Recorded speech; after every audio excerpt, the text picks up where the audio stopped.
Welcome back to my channel, Lawrence of Arabia, ladies and gentlemen. This is the fourth reading of Bhakti, the art of eternal love.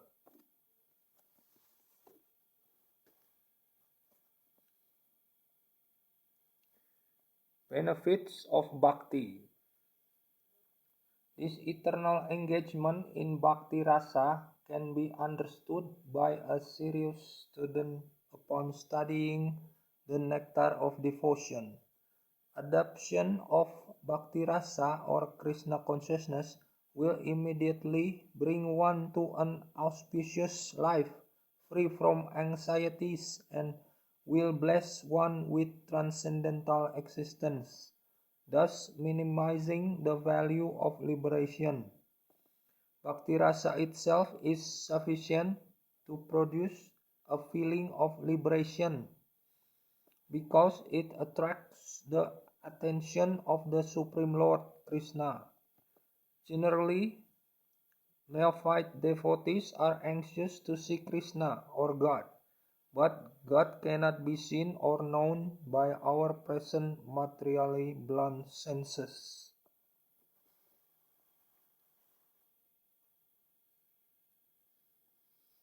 The process of devotional service, as it is recommended in the Nectar of Devotion, will gradually elevate one from the material condition of life to the spiritual status, wherein the devotee becomes purified of all this designation. The senses can then become uncontaminated, being constantly in touch with Bhakti Rasa. When the purified senses are employed in the service of the Lord, one becomes situated in Bhakti Rasa life, and any action performed for the satisfaction of Krishna in this transcendental Bhakti Rasa stage of life can be released perpetually.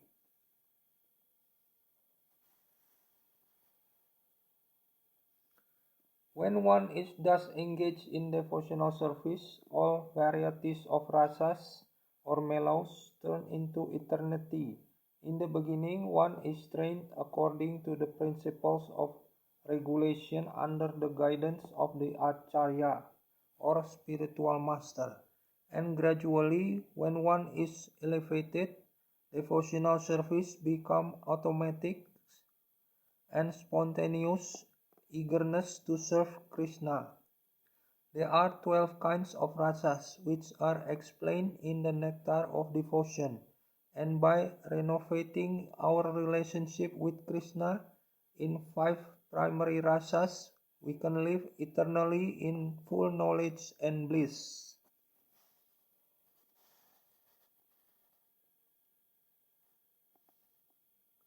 The basic principle of the living condition is that we have a general propensity to love someone.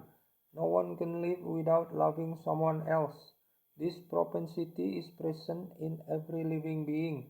Even an animal like a tiger has this loving propensity, at least in a dormant stage, and it is certainly present in the human beings. The missing point, however, is where to repose our love so that everyone can become happy. At the present moment, the human society teaches one to love his country or family or his personal self, but there is no information where to repose the loving propensity so that everyone can become happy. That missing point is Krishna, and the nectar of devotion teaches us how to stimulate our original love for Krishna and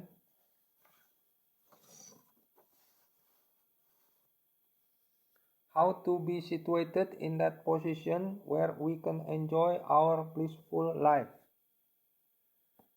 In the primary stage, a child loves his parents, then his brothers and sisters. As he daily grows up, he begins to love his family, society, community, country, nation, or even the whole human society. But the loving propensity is not satisfied even by loving all human society. That loving propensity remains imperfectly fulfilled until we know who is the supreme beloved. Our love can be fully satisfied only when it is reposed in Krishna. This theme is the sum and substance of the nectar of devotion, which teaches us how to love Krishna in five different transcendental mellows.